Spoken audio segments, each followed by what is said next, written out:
Hey, welcome everyone to our second podcast of Two Average J's, where we help people navigate through the corporate world through our experiences. We forgot the music.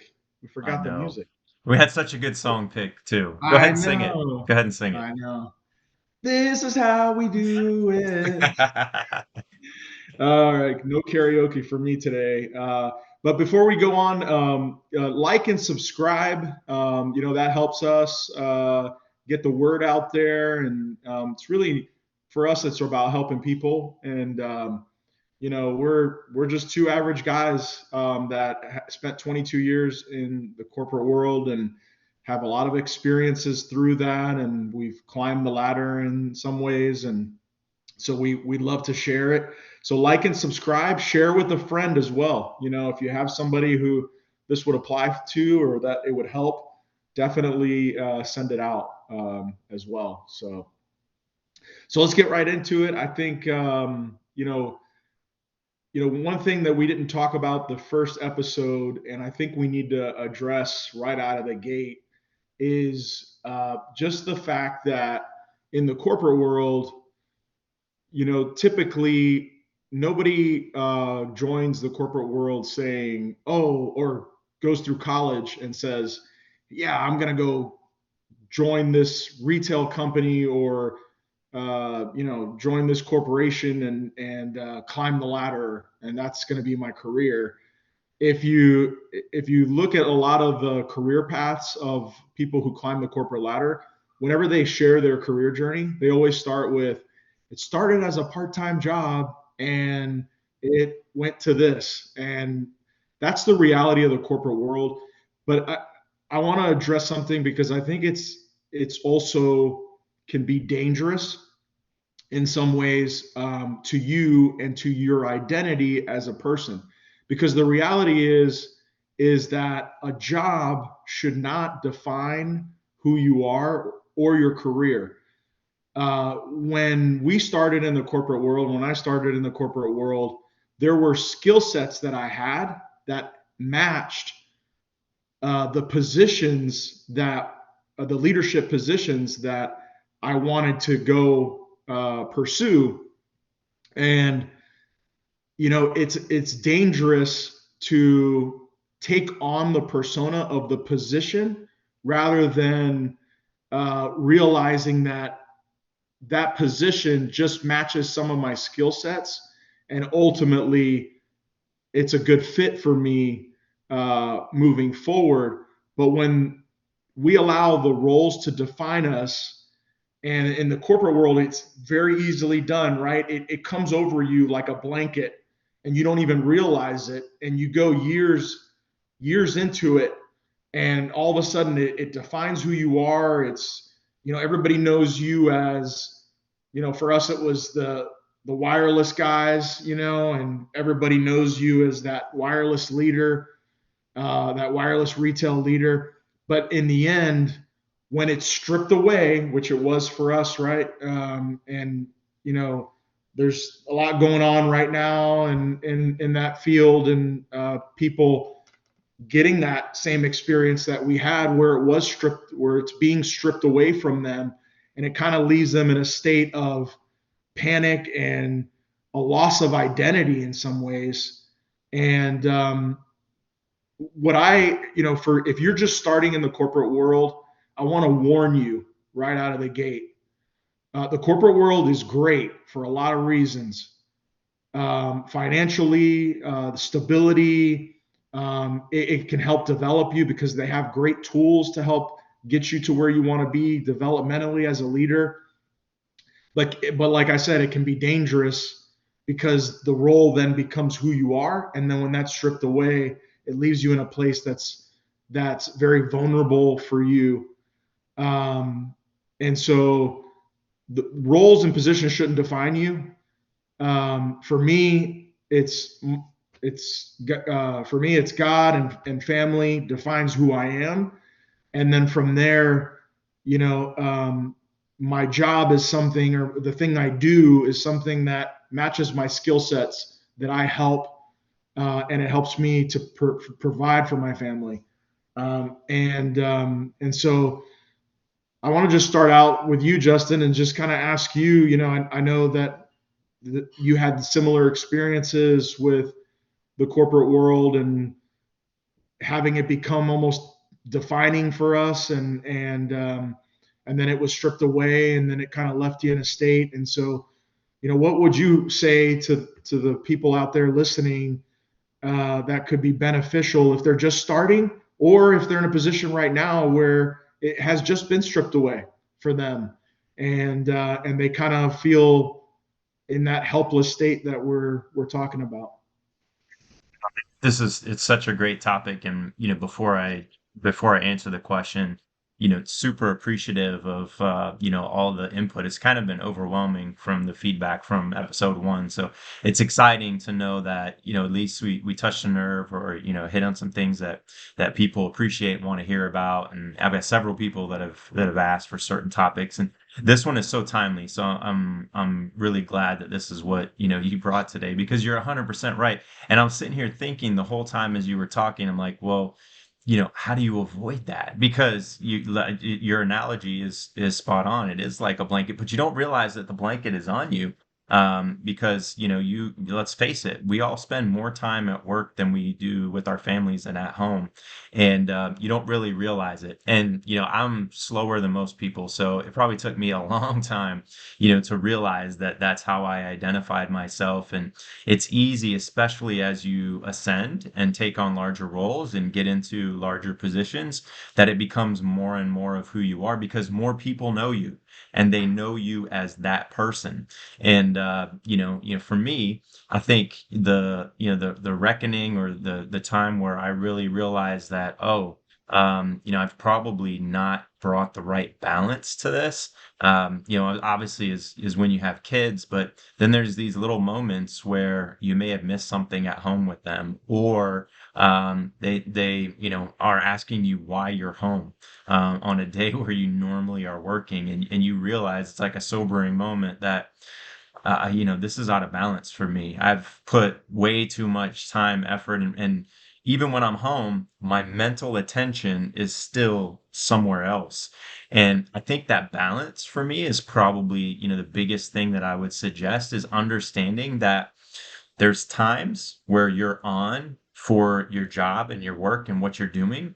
And then there's times that you absolutely have to be on for your family. And that takes sacrifice, and you have to say no to things. And that's hard to do, because we always want to, be there, always be on. There's almost like this unspoken cultural norm of, you're always on and you shouldn't have any time off, even though no one will say that directly to you. That's assumed just based on, oh, well, you know what? Stores are open, so you should be on as well. And I had to have a time where I just said, you know what? When I get home from 7 to 8, or 6:45 or 6:30 to 8, when those kids, are getting ready for bed, and I didn't answer my phone. I put my phone away, and took that time just for them. And then, you know what? There's another hour before we go to bed where it's just my wife and I. And I think for me, setting those boundaries is what ultimately helped, kind of establish my home identity again. But you're 100% right in that it sounds harsh, but that identity being stripped away, at first time that I was impacted, it honestly felt like I was going through a divorce, or going through a breakup, because that's what you had known. I mean, let's face it, that was the longest relationship I'd ever had in my life, was 20 years with the same company. And anybody that's been in a relationship knows how impactful that is. Like, if you've gone through a breakup or separation, or people have left you, if you lost somebody, it takes a long time to grieve and get over that. And that's exactly what it felt like. And so I know, you and I kind of had conversations about that during the first time, and, we had different reactions. But how did you handle, that transition kind of out, and dealing with that breakup or that divorce? Yeah. Well, as you were talking too, what came to mind was this, that blanket is like a false sense of security, right? And it's like over the years, as you said, like as you continue to climb the ladder into positions, and And that's the other thing too, inside the corporate world and the corporate politics of everything. The higher you go, the more people to your face praise you and put you on this pedestal and make you feel like, oh my gosh, like wow, like I've arrived, and it's a false sense of security. And I remember when it happened to me, it was exactly like you said. It was like a divorce, and it took me months. I remember not being able to sleep at night. I would get up in the middle of the night and just with like severe anxiety, and like I hadn't worked on a resume in many years. I didn't think I was ever going to leave that company because of as I climbed the ladder, that sense of security just increased. And it was false. And it's nothing personal. From a corporate standpoint, the objective of a corporation goes beyond the people that are in charge. It's about the shareholders, and ultimately, a corporation's main objective is to thrive and grow financially, and it will sacrifice whoever it needs to make that happen. And that's the reality of the corporate world. And so you can just get locked into this.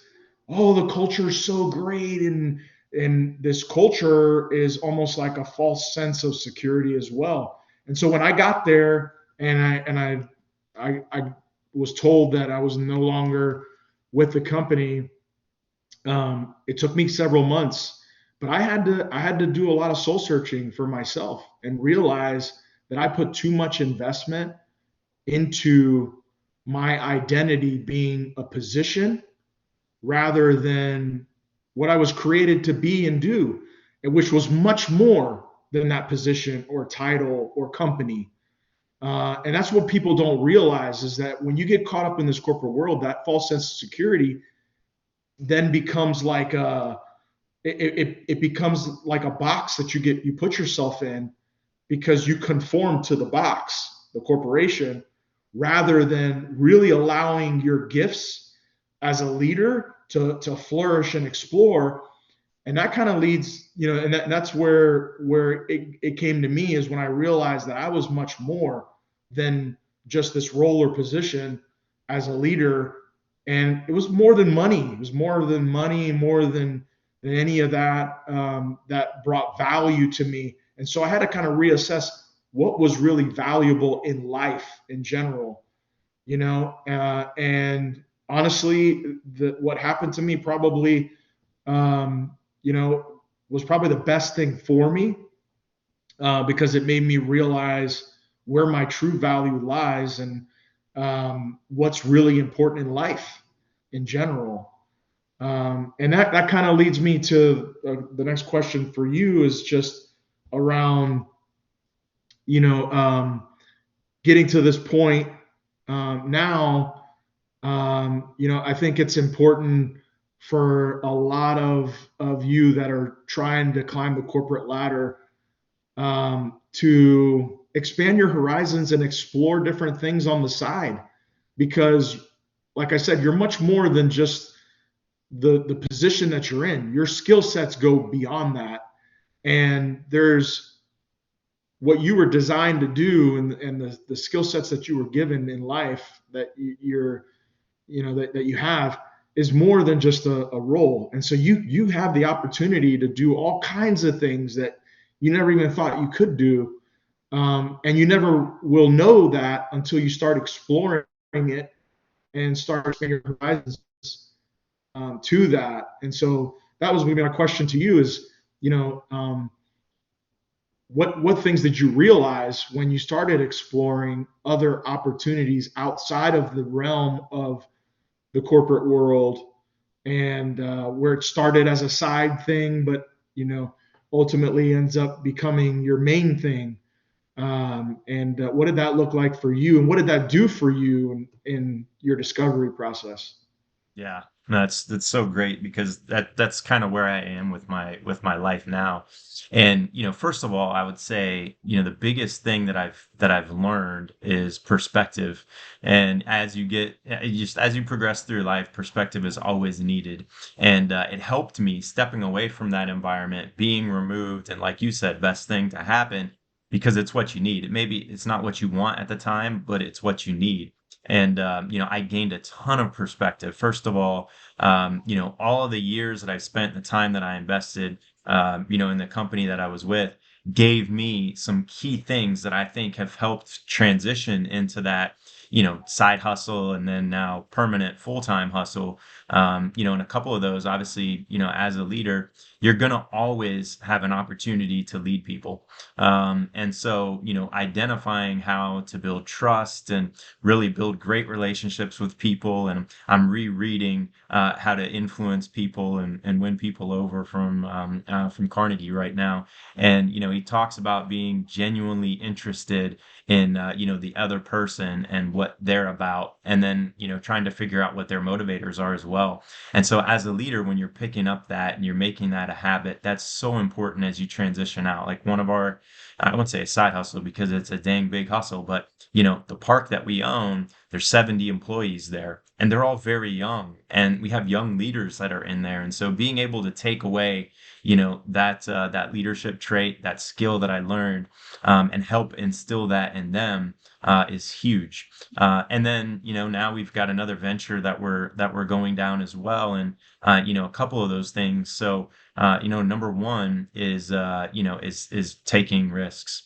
And you have that opportunity when you're in the corporate environment, but it is a lot safer and there's not as much autonomy. But the folks that figure that out when they're in that environment will absolutely be able to transition that, to their own, other side hustles or whatever they're doing. Because let's face it, there's nights where I'm like, all right, how are the bills going to be paid next week?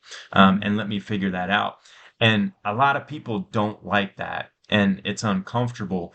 But the reality for me is I realize that it's needed because that comfort doesn't drive you to go do anything more. When you're hungry and when you have to go figure something out, it's amazing, what you'll do and what you'll accomplish, and you absolutely will.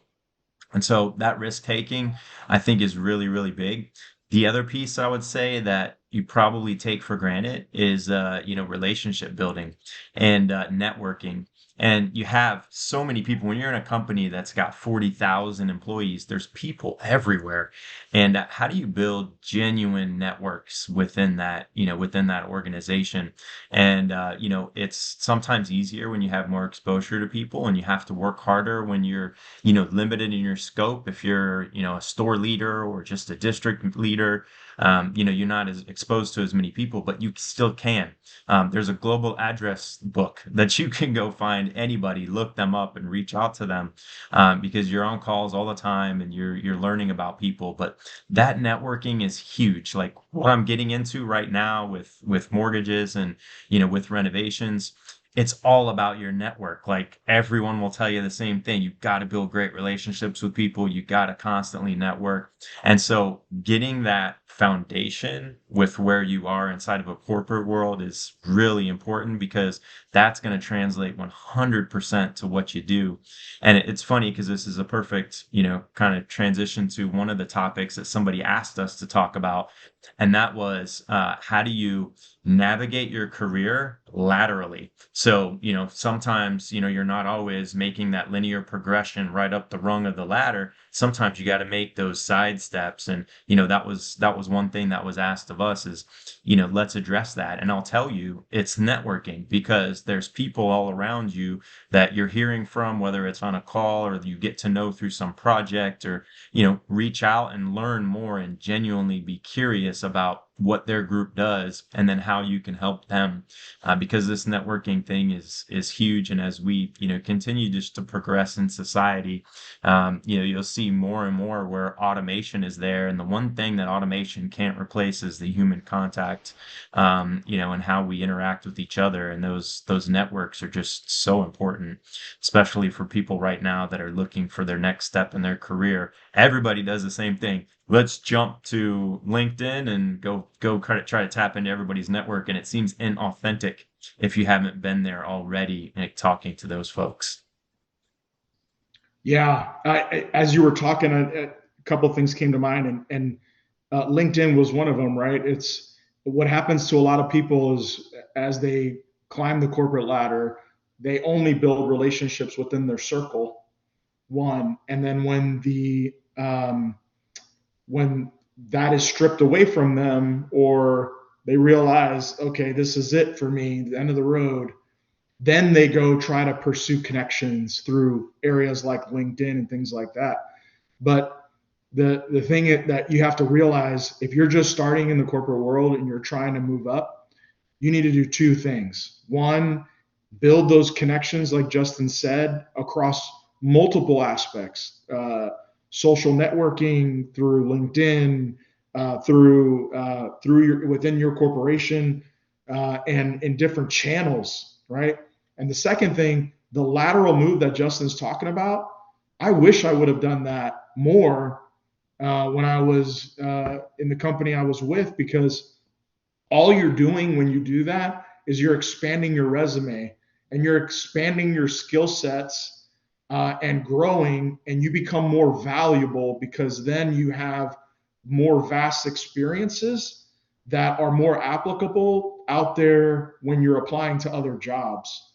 And so, if you're just tunneled into one position and you're going up the ladder in just one way, um, that's great, but it's not going to be beneficial for you in the long run, because in the end, then you're left with this resume that's very targeted, and it limits the amount of positions really that you will be considered for when you apply, and you won't get a lot of calls, and you won't get a lot of those kind of things. So it's important to, as you're joining the corporate ladder, expand your network, learn other roles, learn other departments, explore other departments, even if it's just a lateral move. I've known people that have moved into different areas of the business and then have come back in a higher role within retail and then move back. And so there's all different avenues you can take, but the more you can learn in different areas of the business, the more you can expand. Again, it goes back to your skill sets are not a match for a position. Your skill sets can go a vast number of ways, and if you allow the position to define you, though, you will stay on one track, and it'll limit the possibilities for you in the future. Yeah. Spoiler alert, the more marketable you are, the easier it is for you to land somewhere else. You get more marketable by getting out and, taking on different roles that you may not have thought about before. And so I love the question because, one of my favorite books is Rich Dad Poor Dad. And he talks about, the difference between specialization, which, back in the 50s and 60s and 70s, it was all about being an expert in your field, where today it's much better to know a little bit about a lot of things than a lot about one thing. And it makes you much more marketable and translatable. So, one regret I had is that, I never tried to cross over into the engineering group or the technology group, because I was afraid, like you said, that those skill sets that I had were just specific to the role in the department I was in. Oh, well, I'm in retail. That's all I know. And that's not true, because that leadership translates, the networking translates, and your ability to pick up your business acumen, that translates. And so you 100% can make yourself a whole lot more marketable just by going in and, making sure that you take on different roles and learn a lot of different things. Yeah, and it'll help you if you get to the time or the place where you are laid off or you lose your job for whatever reason, if you bounced around and tried different things, you'll have more confidence once you are laid off to go try different things because you did it and mirrored that within your position. And you tried things even outside the company on the side to help you navigate through that too. And so I think that's important. I know we're running out of time. Um, I would say too, like as far as from a networking perspective, it's got to be organic, right? You don't fall into the trap of, hey, I want to connect with you. Um, I want to connect with you to learn about your role, and it's really just you're just doing it to connect with a person. It's got to be genuine, it's got to be organic. And I think I talked about in the first episode just about collaborating and Coach K talking about in an environment of collective responsibility, the individual cannot fail. And when you create an environment where people are working together and the people that are working with you or for you value you as a leader, and you're not elevating the number, but you're elevating the person, those are trophies. I always tell people those are trophies that will be remembered forever and that will help you down the road as well as a leader. I think for both of us, there's been a lot of people that have reached out to both of us and still seek us for advice and for counsel and for help and guidance from a leadership perspective. And it's because they valued us as a leader when we led them within the organization, because we weren't about just the number and moving performance. We were about really investing in them as people. And those are trophies that last forever. And so if I can leave with anything, and I'll let you kind of close it out, Justin, but is be genuine about your connections and really genuinely care about the investment you're making in people, because those are trophies that will never rust or fade away.